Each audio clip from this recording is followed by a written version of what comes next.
Mon thème, c'est le credo de Jésus. Le credo de Jésus. Quelqu'un me dira, papa, comment ça le credo de Jésus lorsque le credo est centré sur Jésus? Parce que les personnes, par exemple, pour ceux qui sont catholiques ou qui ont été catholiques comme moi, on connaît le credo.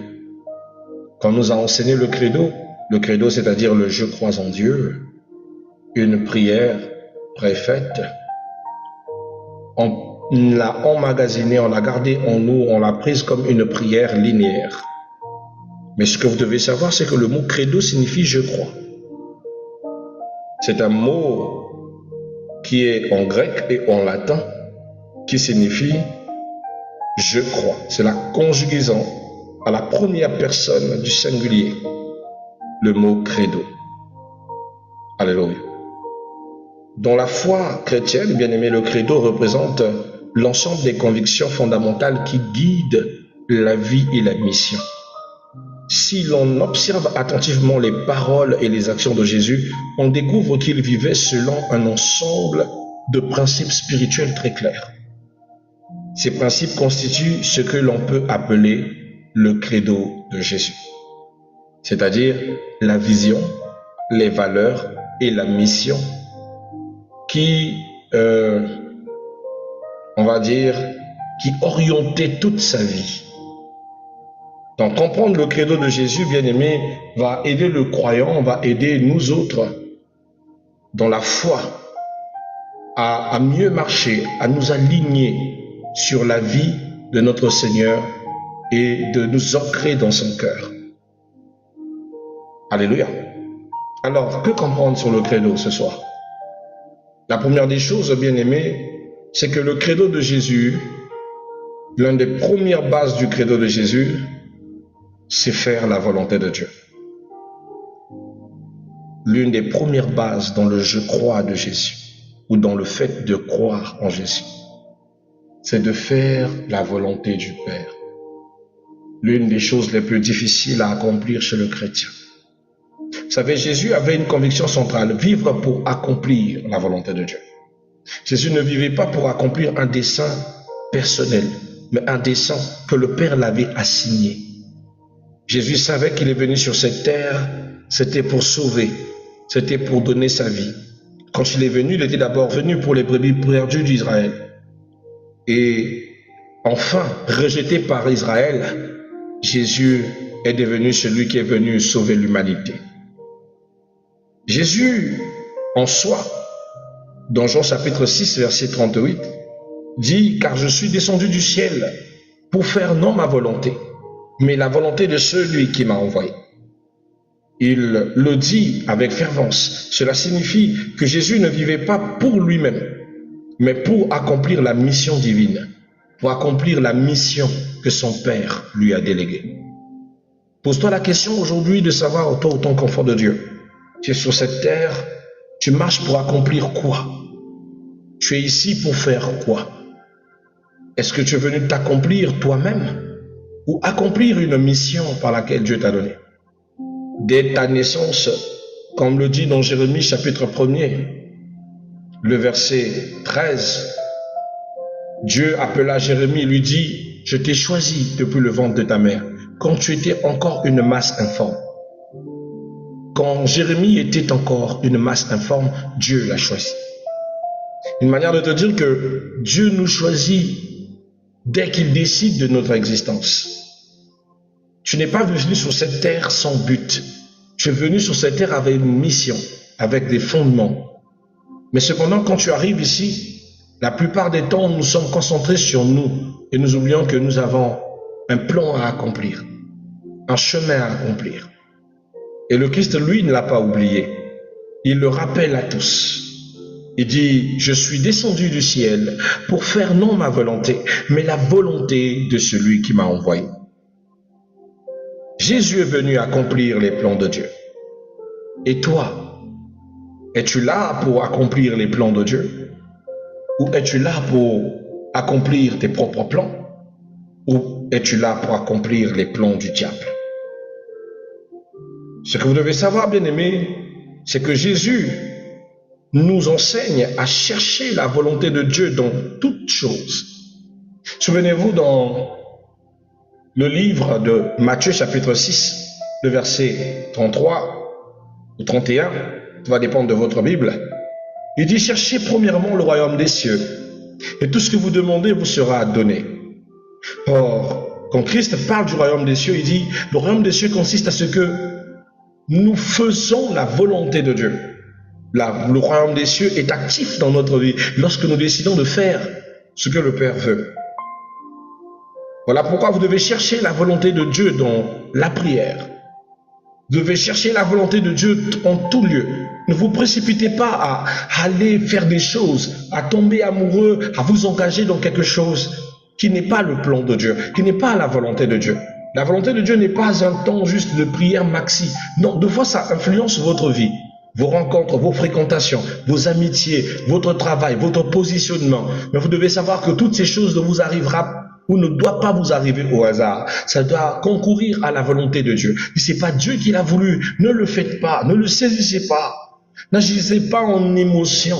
Ne soyez pas des émotis, des personnes qui sont comme des émoticônes, qui agissent en fonction d'une programmation humaine, qui font semblant de sourire pendant qu'ils souffrent, tout simplement parce qu'ils ont choisi de ne pas suivre la volonté de Dieu. Or, marcher dans la volonté de Dieu, c'est se soumettre à ses propres, c'est se soumettre au projet de Dieu et non à ses propres projets. Ça ne veut pas dire que Dieu néglige vos projets. La Bible dit dans le livre des Psaumes, chapitre 37, le verset 4, il dit une chose que j'aime bien, faites de l'Éternel ses délices, il vous donnera ce que votre cœur désire. C'est-à-dire que Dieu peut vous donner ce que votre cœur désire, mais la première des choses, c'est de faire de l'Éternel ses délices. Les délices de l'Éternel, c'est dans l'obéissance, dans la soumission. C'est lorsque vous choisissez de faire sa volonté. Alors pourquoi faire la volonté de Dieu implique l'obéissance à la parole de Dieu, même quand cela coûte, quand même c'est compliqué. Vous savez, j'ai rencontré quelqu'un, on peut l'appeler comme une source, un coup facile pour régler un de mes problèmes majeurs. Mais cette personne m'a dit, retire ton pantalon, couche-toi sur la table. Je vais coucher avec toi et après je vais régler ton problème. Rapidement, tu vas retrouver ton problème de salaire et tu seras promu. J'ai refusé. Souvent, la vie te montrera des chemins faciles, mais des chemins dont le prix à payer sera la valeur de ton âme. Ça sera ta chrétienté. Ce n'est pas parce que ça a l'air d'être une expérience ou une porte qu'on ne pourra plus renouveler que ça doit être pour toi le chemin à suivre. Un chrétien ne se soumet pas aux compromissions. Le chrétien peut accepter d'endurer tout, mais ne jamais se compromettre. Vous devez avoir la force de refuser la compromission, tant soit peu la forme. Ce n'est pas parce que vous devez conserver votre travail que ça veut dire que vous devez coucher pour le garder. N'est-ce pas que ce qu'on a besoin dans votre travail, ce n'est pas de votre sexualité, mais de votre intelligence, de vos compétences. Mais quand celle-ci n'a plus d'importance et que ce qui est important pour votre travail, c'est votre corps, comprenez que vous n'êtes pas à la bonne place ou que le diable essaye de vous mener à renier tous les enseignements que le Christ vous a donnés. Et la volonté de Dieu peut s'imposer dans le sens où vous devez choisir entre vous garder la pureté de votre âme ou vous souiller le corps qui est le temple du Saint-Esprit. Le choix est évident. De ne pas céder aucunement à la tentation. Mais le plus souvent, j'entendrai quelqu'un dire, Seigneur, je n'avais pas le choix. C'est avec ce travail que je nourris mes enfants. Je n'avais pas le choix. Si je ne faisais pas ça, j'allais perdre une opportunité. Mais ce que tu oublies, c'est que c'est Dieu qui donne. Imagine après avoir sacrifié ton corps dans cette bêtise et que tu perds quand même ce travail. C'est ce qui est arrivé à plusieurs sœurs dont on parle. Souvent, tu les interdis, mais elles n'écoutent pas. Elles cèdent. Et même après avoir cédé, elles perdent. Et elles pleurent à Dieu et disent, Seigneur, j'ai quand même cédé, mais j'ai perdu. Pourquoi j'ai donné, j'ai sacrifié? Mais tu n'as pas sacrifié à Dieu. Tu as sacrifié pour tes propres intérêts.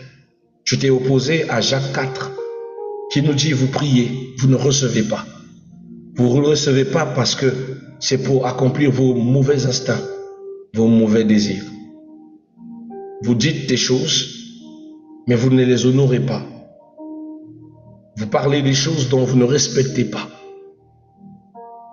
Malheureusement, souvent, on sacrifie nos valeurs pour rien, pour des choses qui n'en valent pas du tout la peine. Et Dieu nous attend au-delà de ça. Car dans la volonté de Dieu, nous devons rester durs et ne pas nous soumettre au piège de ce monde. La deuxième des choses dans le credo de Christ que j'aime beaucoup, c'est que le credo de Jésus nous enseigne à aimer Dieu et à aimer les hommes. Une dimension mal comprise souvent par les enfants de Dieu ou souvent mal orientée. Vous savez, le cœur de l'enseignement de Jésus repose sur l'amour. Si un pasteur vous enseigne la haine, alors il n'est pas de Dieu. Si un prédicateur vient vous enseigner de détester votre famille, alors il n'est pas de Dieu. Car la Bible dit, celui qui ne prend soin de sa famille est pire qu'un païen. Et l'amour de Dieu, ce n'est pas seulement dans ton environnement, mais tu ne peux pas dire que tu aimes celui qui est extérieur à ta famille sans commencer par aimer les membres de ta propre famille.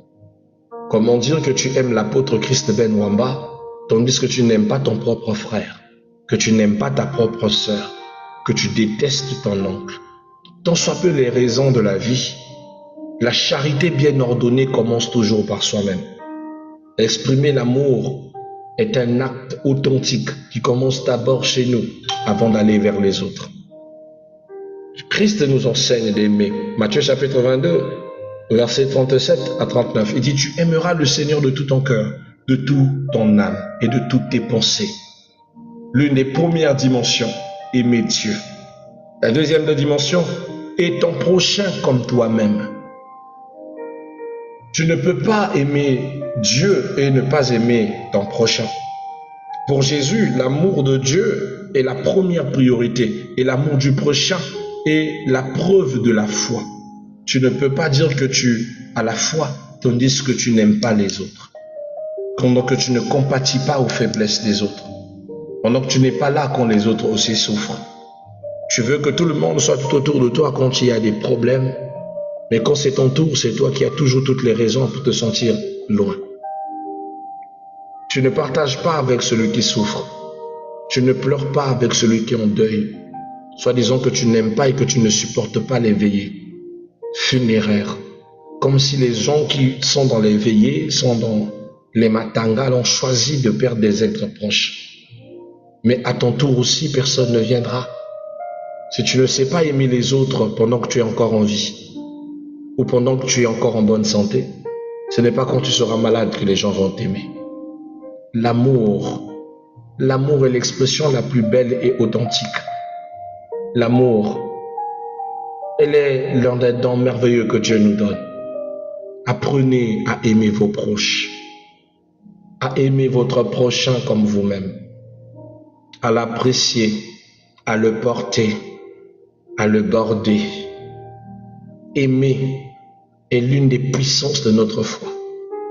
Il a tant aimé le monde qu'il a donné son Fils. Et c'est par amour qu'il a accompli tous les miracles. Aucun pasteur, aucun serviteur de Dieu ne viendra dire qu'il a accompli un miracle par fierté. Sauf si c'est un faux miracle. Mais si c'est un miracle qui vient de Jésus, c'est d'abord une marque liée à l'amour. La Bible dit, c'est rempli de compassion que Jésus faisait des miracles. Lorsqu'il a vu cette femme, cette veuve qui venait de perdre son fils, en fait son mari, mais qui a perdu aussi son fils, la Bible dit Jésus était rempli de compassion. Il arrêta la course de funéraire et ressuscita cet enfant, rempli de compassion, rempli d'amour. L'amour est le secret du miracle. Vous savez, si vous aimez tellement quelqu'un que vous dites, Seigneur, je dois aider ma sœur. Seigneur, il faut que j'aide la sœur Charlotte. Je ne peux pas la laisser comme ça, avec les difficultés par lesquelles elle passe. Seigneur, donne-moi de quoi l'aider. Le ciel va s'ouvrir. Tout simplement parce que dans votre cœur, vous êtes dit, je dois trouver quelque chose pour l'aider. Je dois trouver quelque chose pour le soutenir. C'est comme ça. À chaque fois que vous penserez à quelqu'un, dans le sens d'aimer, dans le sens de le soutenir, vous verrez que le ciel non seulement s'ouvrira sur vous, mais s'ouvrira aussi à cause de cette personne. Dieu ne nous a pas mis sur cette terre pour que nous soyons égocentriques. L'être humain n'est pas créé seul pour que tu vives comme si toi tu appartenais à ton propre monde. Oui, il arrivera qu'on te blesse par tes proches, mais ce n'est pas ce qui empêche l'amour. Ce n'est pas ce qui empêche d'aimer ses prochains. Vous savez une chose que moi la vie m'a appris? Un jour j'étais sur la route nationale numéro 1. Un monsieur, par précipitation, a heurté un fou. Et on était dans le village on était vers Inoni Falaise. Donc, on arrive à Inoni. Il y a un monsieur qui a percuté un fou, une folle en fait. Et la folle est tombée. Elle n'était pas encore raide morte, mais elle est tombée. Pendant ce temps, il a voulu fuir. Les villageois l'ont rattrapé. Les échos ont retenti jusqu'à la case ou à la maison de ses parents, des parents de cette folle. Vous savez, vrai que la folle, on avait l'habitude de la croiser quand on se confronte, on fait la route nationale numéro 1 ou numéro 2. Mais ce jour-là, les parents de la folle sont sortis. Il y a eu une grande embuscade, les bus d'Océan du Nord ont garé. Personne ne pouvait passer parce que la population s'est élevée très fâchée. Pourquoi? Parce qu'on a cogné une folle. Une folle qui, lorsqu'elle traîne sur la route nationale, semblait n'avoir ni parents, ni famille, ni soutien. Abandonnée à manger les détritus, la saleté, les matières fécales, les choses dégueulasses.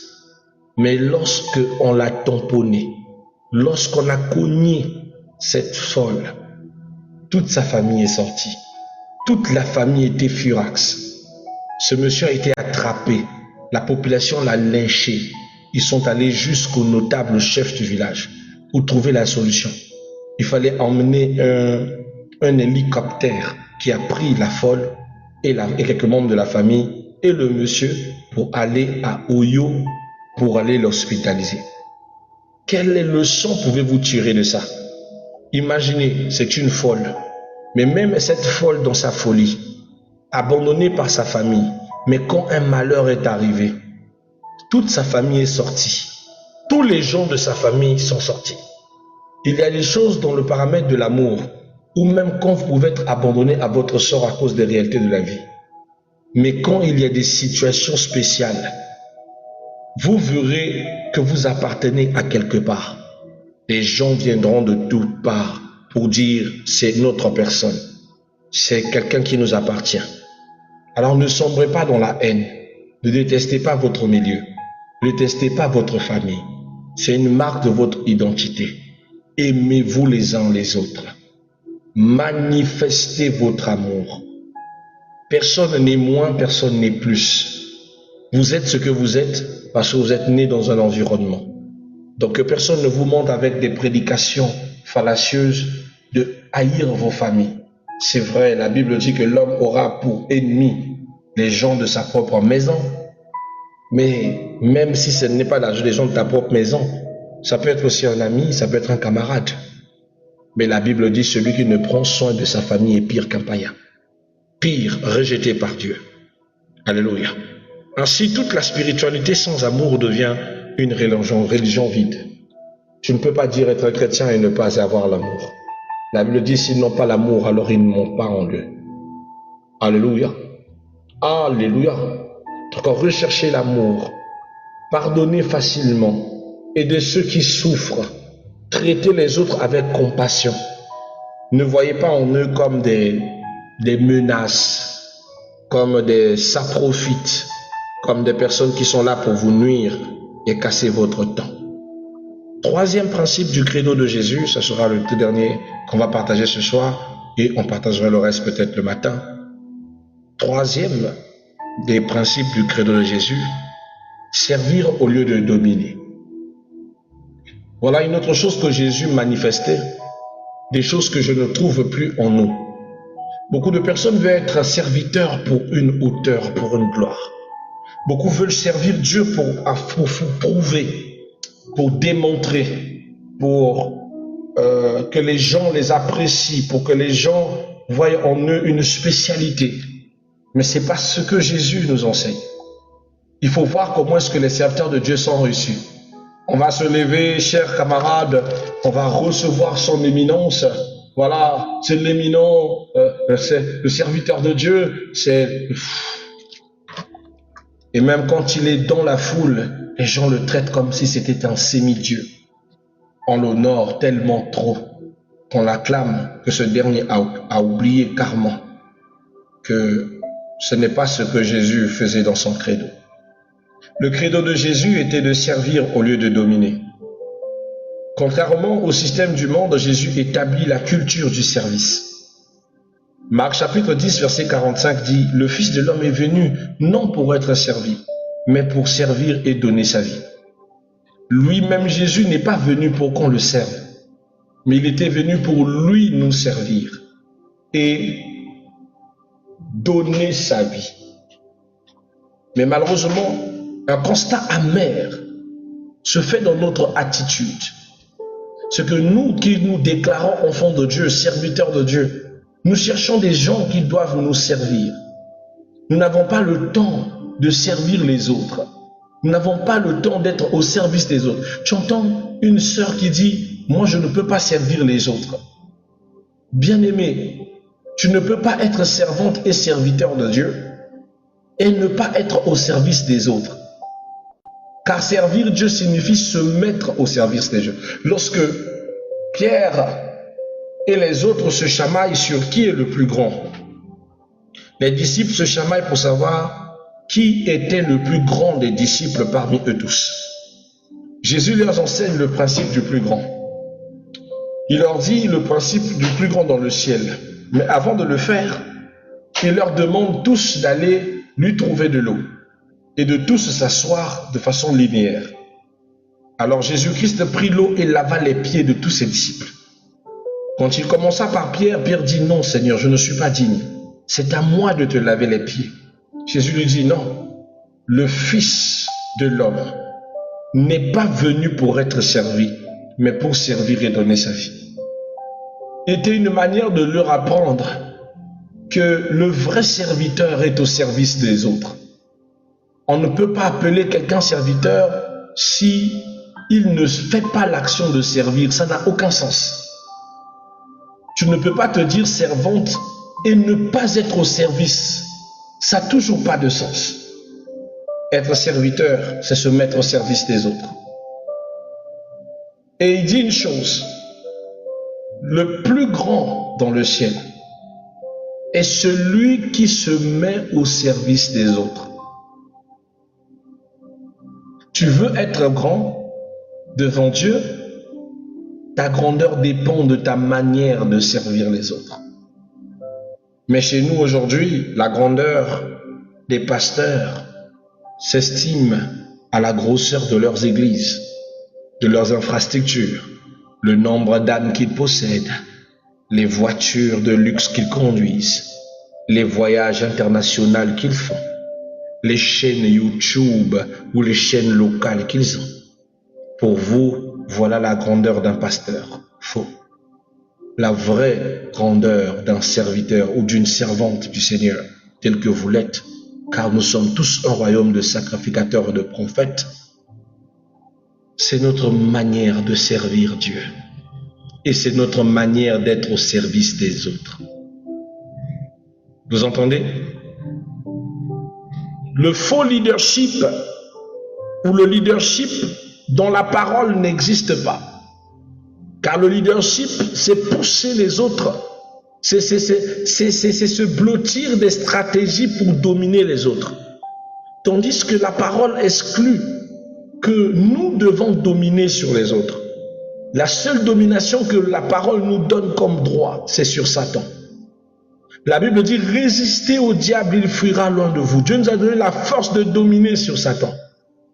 Mais quand il s'agit de nos proches, ou quand il s'agit des hommes, quand il s'agit de la création, c'est-à-dire que nos frères et sœurs, ou ceux qui sont partis de l'humanité, Dieu ne veut pas qu'on les domine. Dieu établit la culture du service. Jésus était au service de l'humanité. nous qui le suivons aussi, devrons être au service de l'humanité. En faisant quoi? En vivant dans le service et le sacrifice. Ce matin, on avait parlé du sacrifice. Alléluia.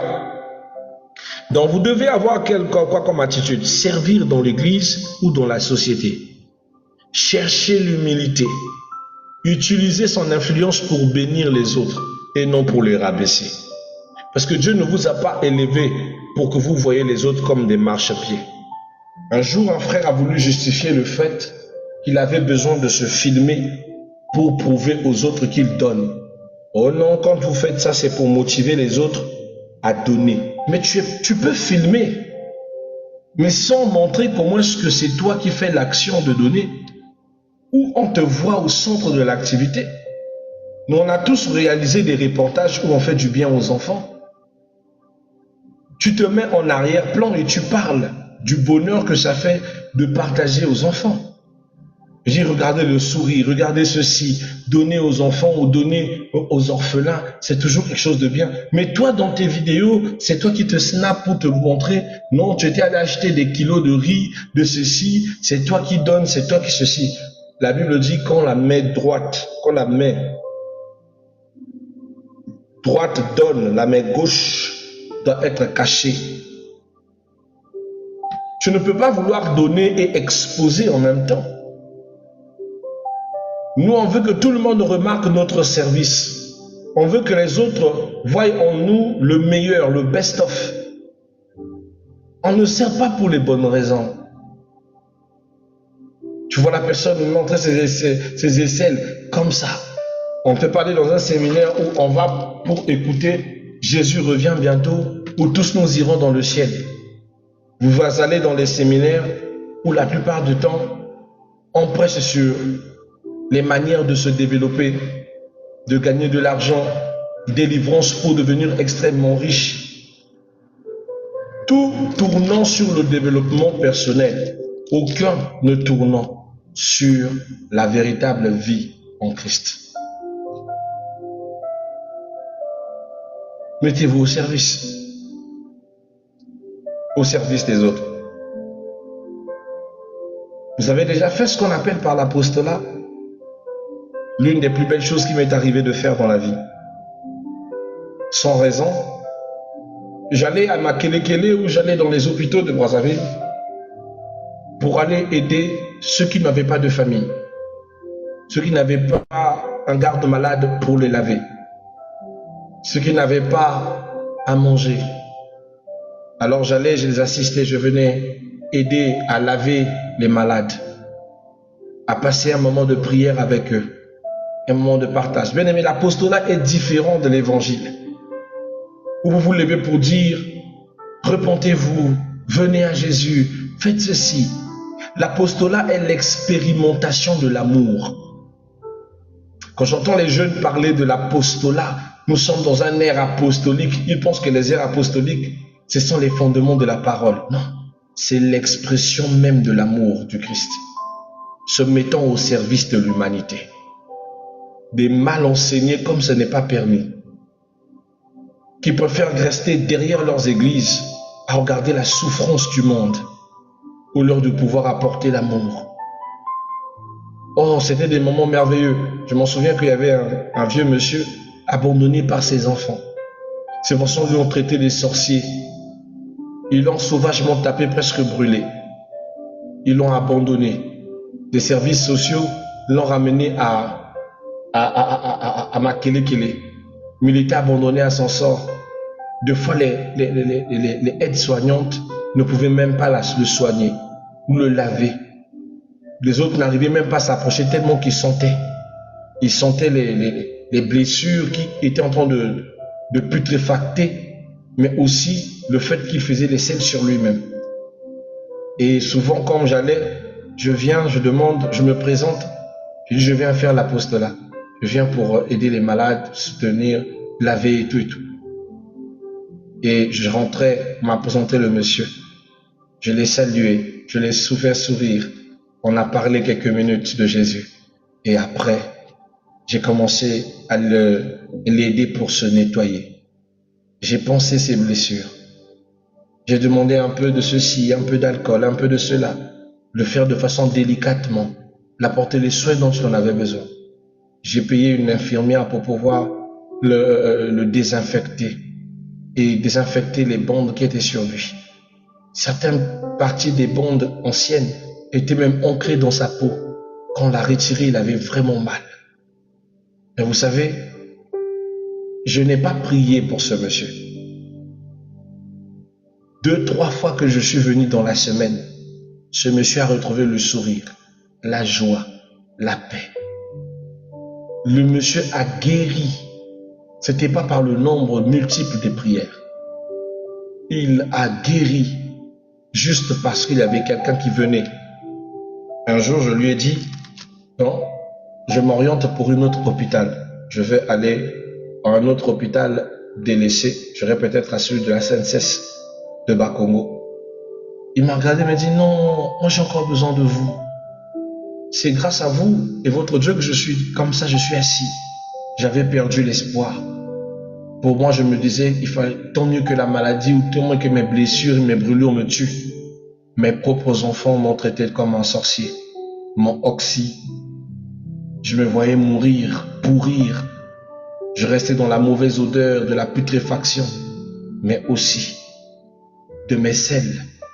Mais tous les jours, vous venez changer mes plaies. Vous avez payé les infirmiers pour qu'ils m'entretiennent. Merci. Bien-aimé, cette joie sur son visage, je ne l'oublierai jamais. Ça ne veut pas dire qu'il n'a pas rendu l'âme. Je pense qu'il était sorti de l'hôpital. Mais je me souviens une fois, quand je suis allé à Bakongo, parce qu'il vivait à Bakongo, je suis allé vers chez lui, j'ai entendu dire qu'il avait rendu l'âme. Au moins 2 ans après. Mais l'acte de l'amour que nous avons apporté ont prolongé ses jours de 2 années de plus. Tandis qu'il pouvait déjà mourir là où il était. Le plus grand amour, c'est de donner sa vie pour son prochain, dit la parole. Les plus bons actes dans ce monde, c'est l'amour. Si votre chrétienté ne se fait en suivre d'aucun plaisir de servir les autres, alors vous avez échoué dans votre foi. Je vous assure que vous avez échoué. Beaucoup de personnes pensent que c'est derrière les vestes, les chaussures, les voyages de luxe. Tout ça, ce sont des choses complémentaires. Mais s'il n'y a pas l'amour dans toutes ces actions, alors Jésus-Christ n'y se trouve pas. Jésus-Christ ne s'y trouve pas.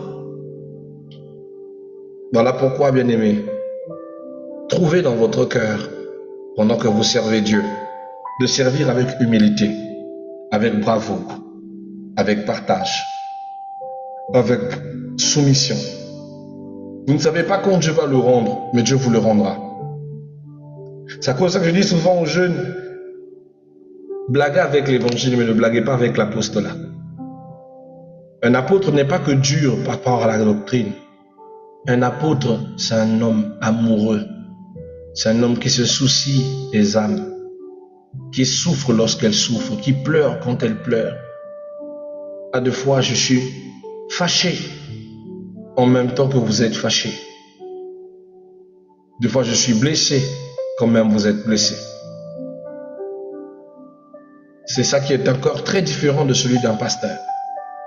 Le pasteur pense ses brebis, mais un apôtre souffre avec vous.